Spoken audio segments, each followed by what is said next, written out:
Hello and welcome. My name is Biagio Mazza, Pastoral Associate at St. Sabina Parish in Belton, Missouri, and I'm here to welcome you to another Do You Know series question.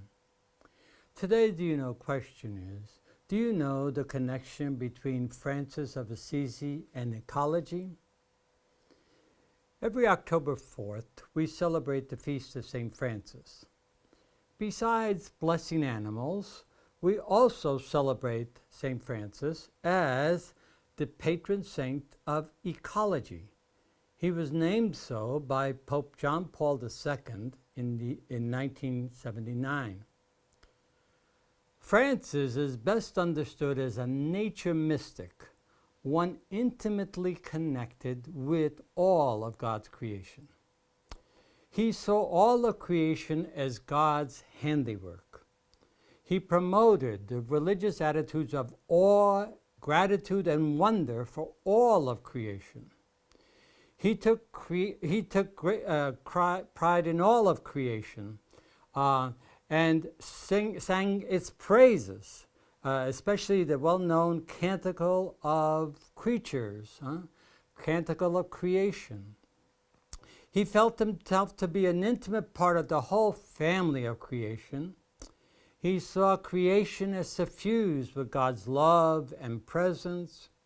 He saw creation as a place where we encounter God. He understood that creation and God, its creator, are intimately connected. For Francis, all of creation is holy and to be revered and respected.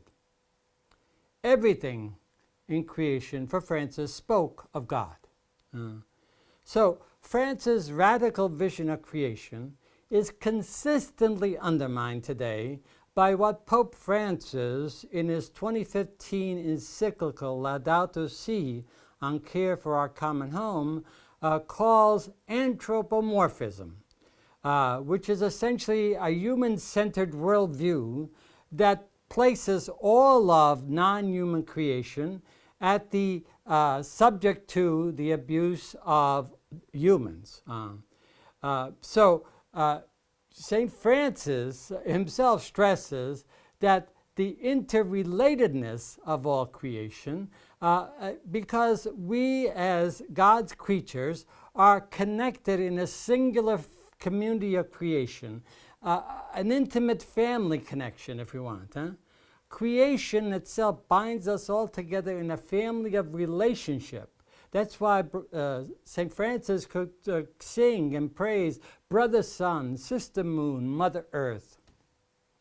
We as humans survive only because of the care and resources that the rest of the creation provides for us, namely food, water, clothes, air, and so on. We as humans cannot survive by ourselves.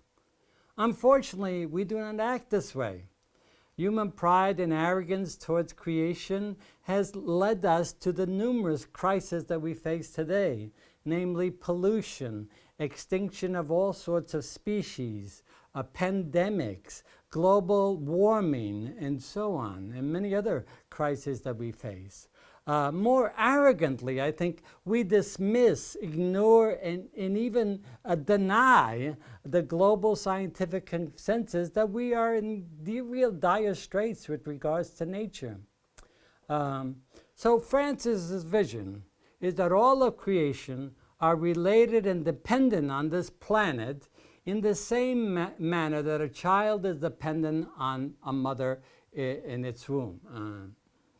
And so, what are some ways in which we can move forward inspired by Francis's mystical vision of creation?